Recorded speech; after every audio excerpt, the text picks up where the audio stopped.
এমনই তথ্য ফাঁস হয়েছে সোশ্যাল মিডিয়াতে। চীন, রাশিয়া, ভারত সহ 94টি রাষ্ট্র মিলে জাতিসংঘকে চ্যালেঞ্জ করছে যে ডক্টর ইউনূস সাহেব অবৈধ সরকার, তার মানে শেখ হাসিনা এখন পর্যন্ত বাংলাদেশের বৈধ সরকার।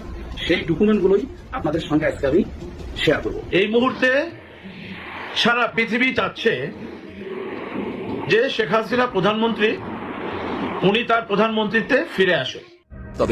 দর্শক, দেশ প্রবাস দূরে কিংবা কাছে বসে যারা আমাদের দেখছেন, আশা করি সবাই ভালো আছেন। এইমাত্র পাওয়া খুবই গুরুত্বপূর্ণ এবং গরম একটা সংবাদ, আমি মনে করি এই বছরের সব থেকে হট নিউজ এটা।